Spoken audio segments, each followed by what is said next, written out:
So I've been making a lot of bread lately, like sandwich bread, loaf bread, and some people that I know are continuing to ask me for the recipe, which I gave the recipe to them on social medias outlets, and a couple people have asked me exactly how to do it, and a few people are having some troubles with doing it, making the bread.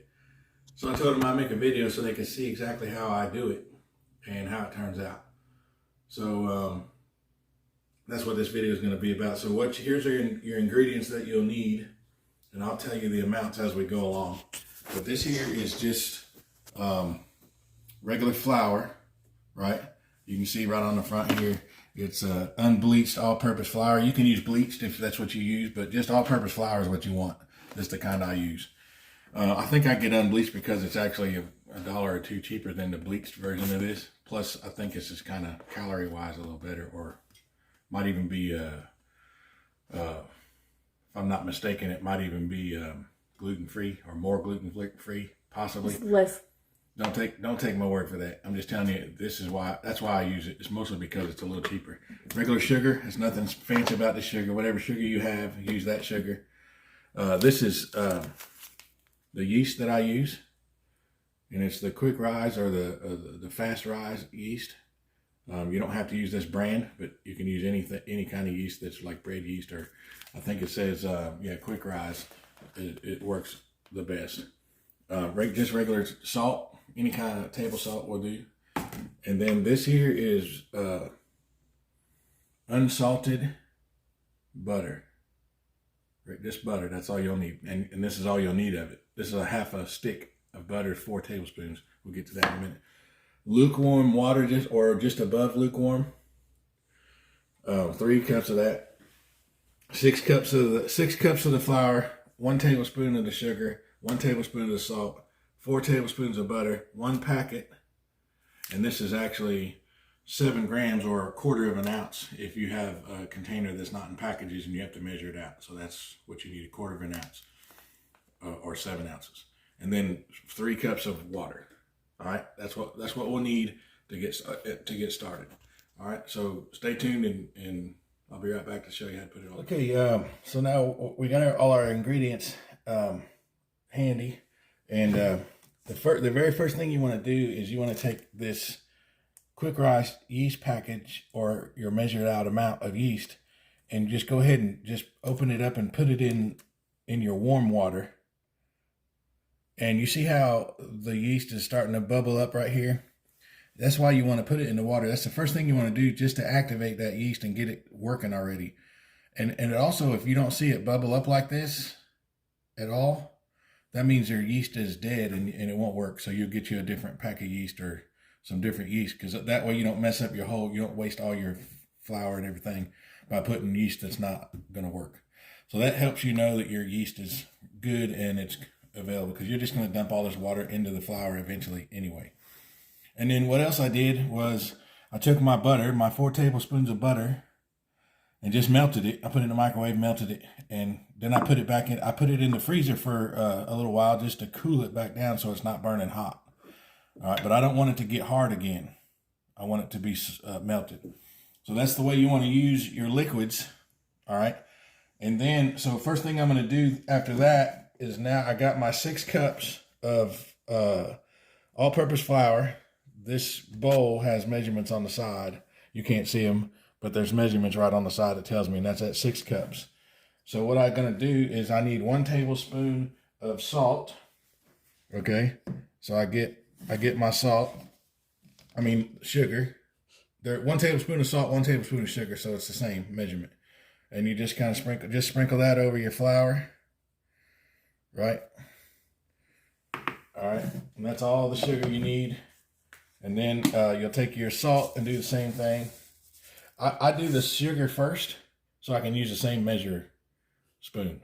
Because if I put salt in this tablespoon right here and then put it in my sugar, now I got salt all in my sugar. So just kind of keep stuff like that. Most of you guys know that stuff. So 1 tablespoon of salt, and then I'll just sprinkle that in. And by the way, I did not mention this earlier. This is sandwich bread, but it's no knead bread. So we're not going to knead it. There's no reason to. You don't have to spend a lot of time roughhousing the dough. You know, you just kind of, once we're done, you'll see me mess with it a little bit after it rises and it's ready to be put in the baking pans. But that's only just to get it in where I can handle it to put it in the baking pans, and I'll explain that later. So I take this whisk. Once I put those dry ingredients together here, I just take this whisk to get the salt and the sugar kind of really well mixed in this flour. So this is all this dry ingredients is mixed before I start adding the wet mix. So that's it. It's not that hard to mix flour and sugar and salt. So the next thing I'm going to do is I'm going to take my butter right here. It's melted, 4 tablespoons of melted butter. It's important that you get unsalted butter. Somebody was having some trouble, and we're suspecting that maybe it's because they did not use unsalted butter, because we found out with some research that if you already got a tablespoon of salt in here, and then if you put salted butter in there, you're adding salt to the recipe. And from the research we've done, too much salt will actually kill the yeast, and the yeast won't work like it's supposed to because of the salt. So just be careful. That's kind of why I use the unsalted. Plus, where I got the recipe, it told me to use unsalted, so that's what I do. So that's just something to look out for. Then you take your yeast and water mix and just dump it right on top of that butter, just like that. Just dump it right in there. Okay. And that's it. So at this point, what I do, and I do this because it was recommended to do it this way. If you have like a mixer, one of them really fancy high dollar mixers that have like a little squiggly stick on it to mix dough, I guess you could use that on a low setting. But really, you just take the back of a spoon, wooden spoon or a plastic spoon, and you can be the mixer yourself. It won't take long. It's not that hard. I mean, if you got arthritis or something, maybe you might get some help with this, but this is not. All you're doing is mixing this until it becomes dough. You want all the dry ingredients to be wet at this point. And the back of this spoon, because the dough wants to stick to your spoon, is why you use the back of the spoon. All right. If you use like the other end of the spoon, you're going to have a lot more issues with. You got a lot more surface for it to stick to. I don't know if y'all can see what I'm doing, but I'm just going to keep doing this until all this dry ingredients is mixed up. And once it's mixed up, you'll know it. You'll be able to see it, and just kind of keep scraping it off the sides. You know how to mix stuff, just like that right there. And just when it looks like it's look right here. When it looks like it's all done, right there is a whole bunch. See all that dry down there? You want all that to be mixed up. So just keep scraping the bottom of the bowl. Sometimes I turn it sideways just so I can get to the bottom, because you want all that flour incorporated into the mix. And I just kind of keep scraping through the bottom. Some people have a tendency to scrape around the edges like that, and that's okay to do. But if you don't never scrape the bottom, you won't get all of it. So just kind of be mindful that you don't think you're done when you're done. When you're not done.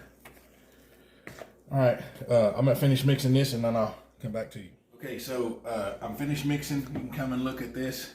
This is what it should look like. It's real sticky, doughy type. That's normal. That's the way it's supposed to be. You see it sticking to the handle of my spoon here, which is normal. What I did was I scrape around the sides. You see how there's some on the sides like this?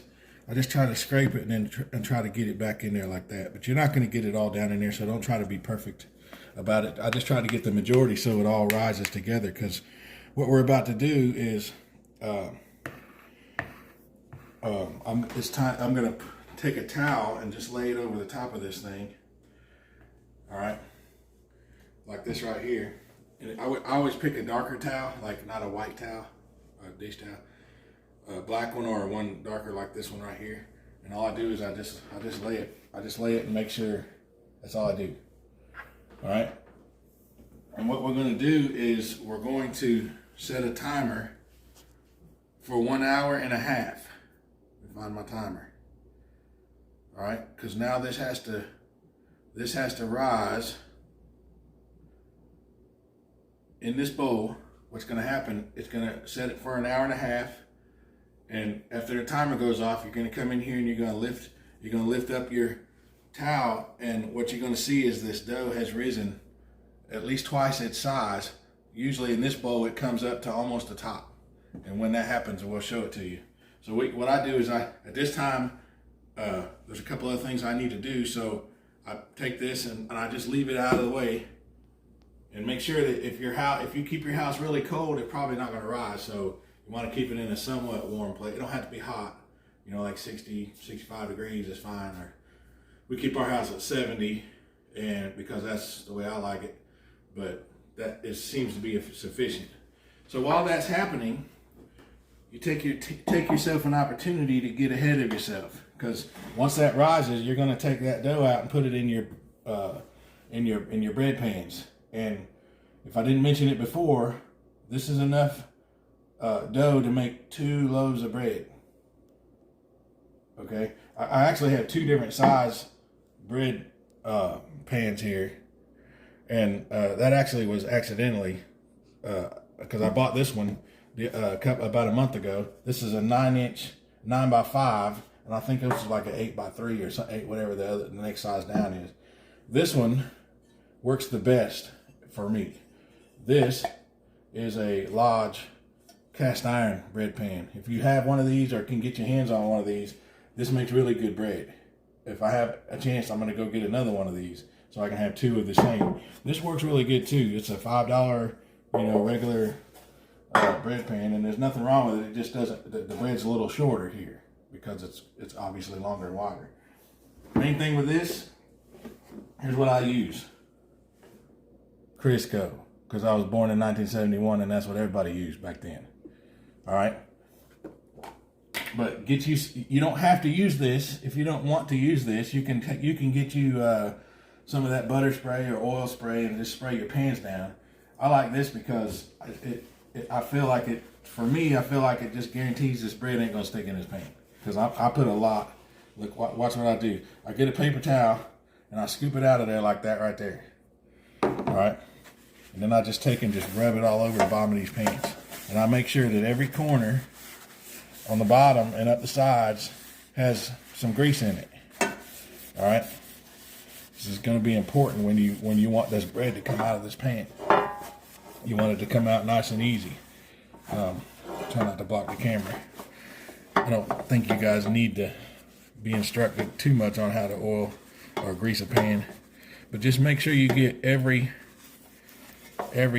corner of every side, all the way up to the edges, all the way up all 4 sides and the bottom. So that's to me is done. It's ready to go. All right, so I do the same thing in the other pan, and once I do that, all I do is I go get me something cool to drink, sit in my chair and watch TV until that timer goes off. Because once that timer goes off, you're going to come back in here and mess with that dough again. All right, so I'm going to finish greasing these, and then I'll come back and when the timer goes off, and we'll show you. The timer hasn't gone off, and it's not time to mess with the dough. I just wanted to show you, since we're making the bread, we decided to have lunch. So we're going to make a couple sandwiches, and here's what's left of our last loaf of bread we made. This is you can see that it's kind of squishy. Actually, this is probably 3 or 4 days old maybe, and it's not hard or anything. It's firm. When we first pulled it out of the oven, it was real soft, and this is the way you want it when it comes out. It's just it's like bread. It's not as soft as your Wonder Bread that you buy at the store, but I don't really like it that soft myself. So what I do is, you got to have a good bread knife, by the way, to cut these. If you try to cut these with a regular knife, you're probably gonna make a mess and tear the bread up. So if you don't have a bread knife, you should probably go buy you one. You probably find one at Walmart or wherever you buy your kitchen utensils. So I let the knife do the work. I just kind of pull it back and forth, and I kind of lean it that way because I have a habit of making thin cuts of bread. So we just cut it like that, and then we have one slice of bread, and I'm gonna cut a couple more slices to make a few sandwiches. And we made 2 loaves, and we gave a loaf away. Some people come over to visit with us, and the day after we made the bread, and we sent them home with a loaf of bread. And that's mostly because there's only 2 of us, and sometimes we eat it fast, and sometimes we don't eat it fast. And I don't like to waste the bread and for it to start molding because we haven't got to it. So here we have 4 slices of bread to make our sandwiches, and then we still have this probably for tomorrow morning. We'll probably slice this up as best we can and put some cream cheese on it or jelly or something after we toast it. So that's it. That's what it's going to look like when we get done. So stay tuned, and then we'll mess with that dough when the timer goes off. Okay, so the timer has gone off. It's been an hour and a half, letting the dough sit in this container, and all it's doing is growing and rising. So we finished greasing our bread pans thoroughly. Make sure those are both ready. What I do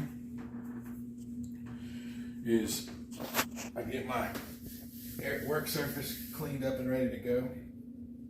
So if you come in here and look at this, you take the towel off, this is what it's supposed to look like. You notice where it was and where it is. This has grown all the way almost to the top of this bowl.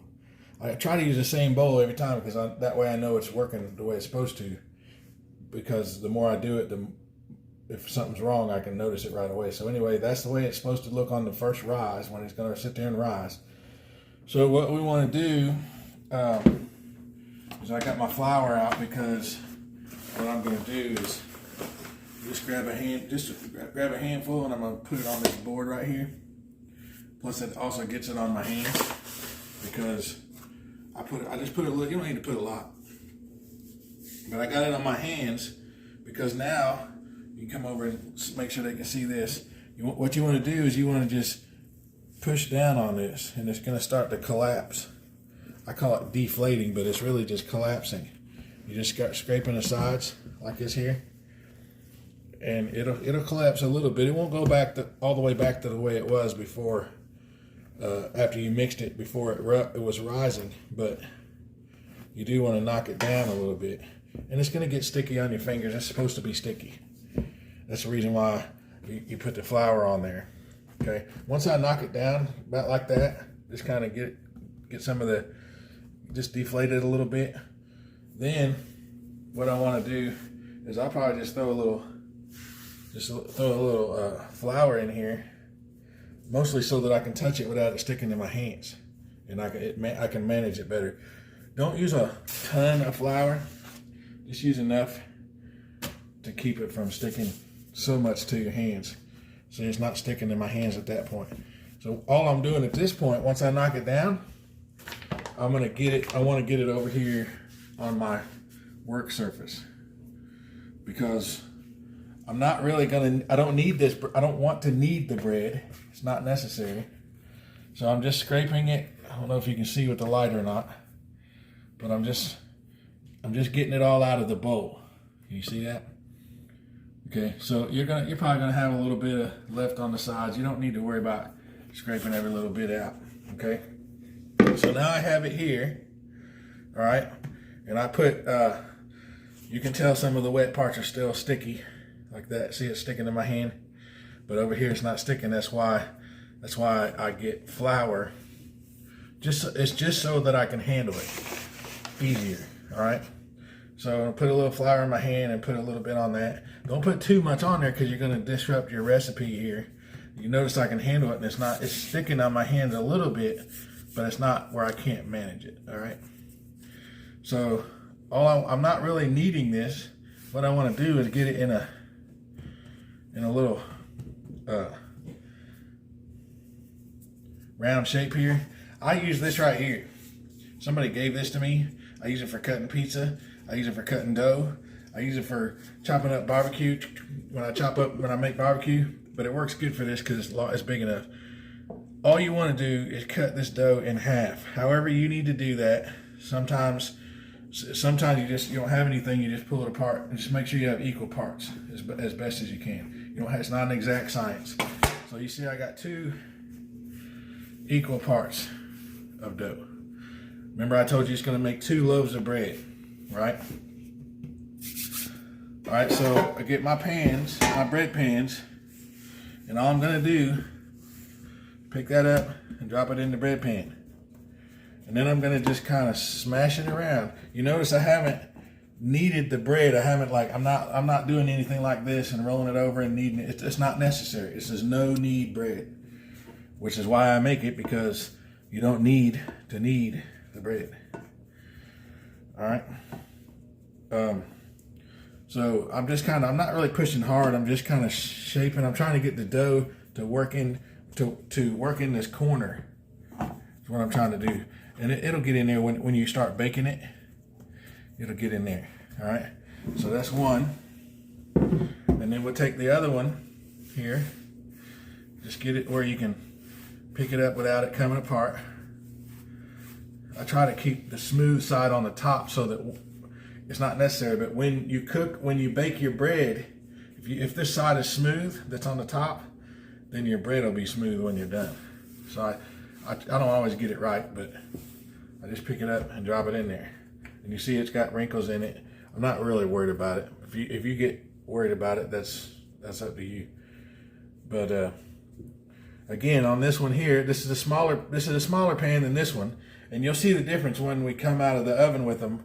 Either one is fine, whichever you choose. I'm most likely going to go get another one this size, probably another cast iron one, because I like the cast iron. It seems to cook more evenly. There's an air bubble in there. I've never seen an air bubble in there. I imagine it's not going to hurt anything. So I'm not really pressing hard on this. I'm just trying to make it fill up the whole pan. All right. That's what you're doing. You got them in the pan. That's the way it's supposed to be. Now, I don't know how, you know how long it takes your oven to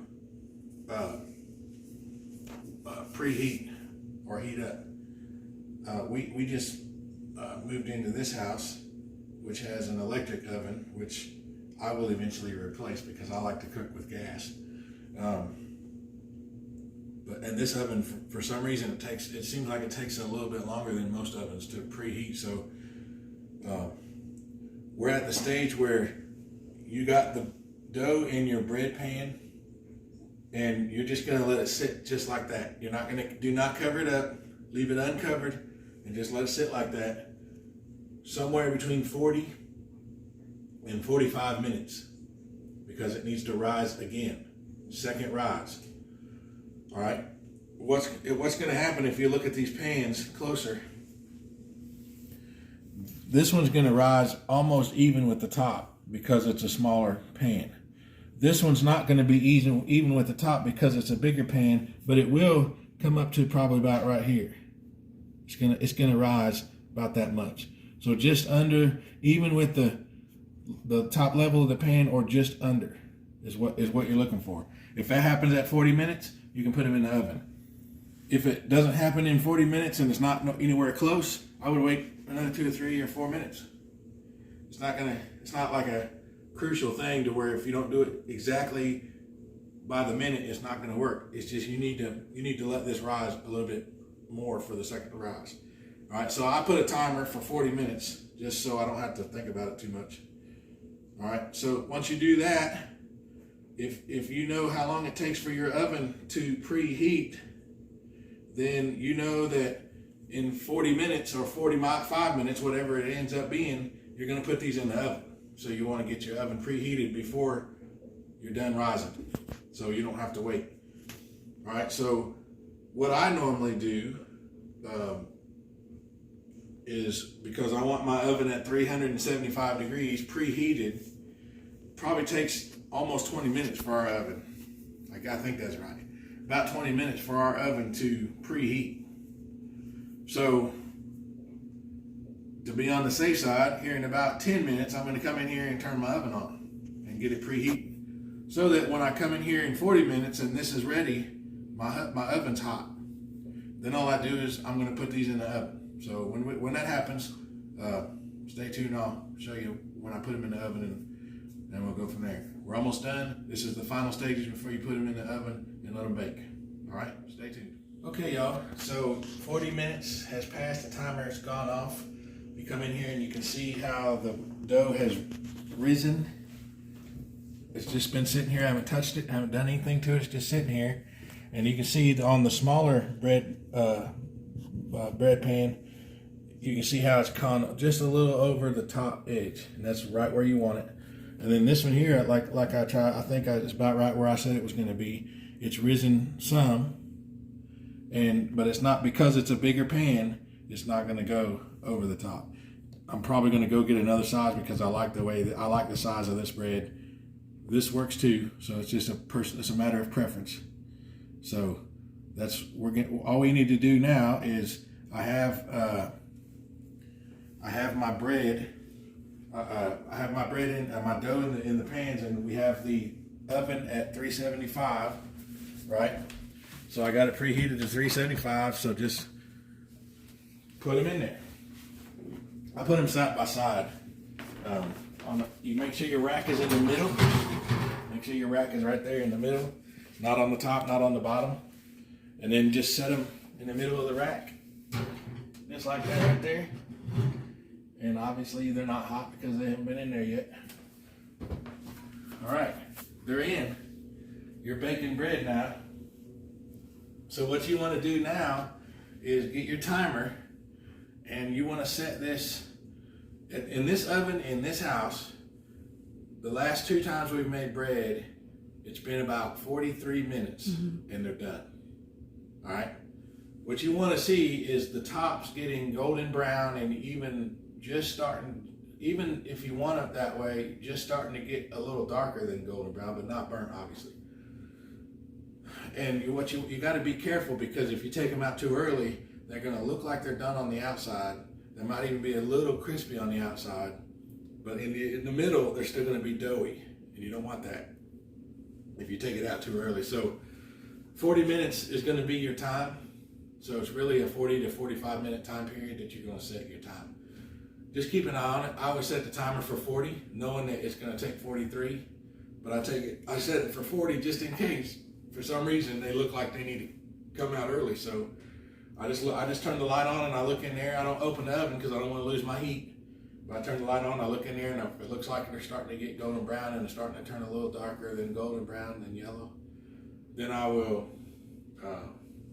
take them out. And here's what I do before we put the pause button. This has nothing to do with baking bread. This is actually a meat thermometer. It's what I use to check the temperature when I'm cooking meat and stuff. However, it's got a nice pointy end to it, right? I don't know if you can see that or not, but it's got a nice pointy end to it. I just use this and I stick it down like a toothpick right on the top of that bread. Just like you're cooking, like you're baking brownies or cupcakes or something. You want to see if it's still moist in the middle. I don't know if it really works or not, because I know when to take it out, so I just stick it in there to see if it feels mushy to me or if it comes out with some dough stuck on it. It's never come out with dough stuck on it, so I keep doing it. You don't have to use one of these. If you have like a meat skewer or a big long fork or anything like a big toothpick or something.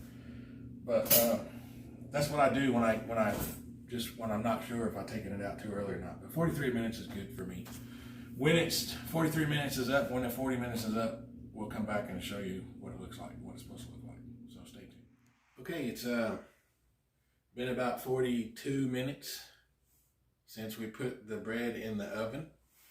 I've been looking every now and then, and it looks like it's getting brown on the top. You can come and look. At this point, when it gets to this time, I'll kind of crack it open, and you can kind of look in there and see they're getting brown on the top. You can go a little bit longer than that if you want to, but I know that 42, 43 minutes is the time for this oven. So I'm going to take them out one at a time, carefully, obviously, because they're really hot.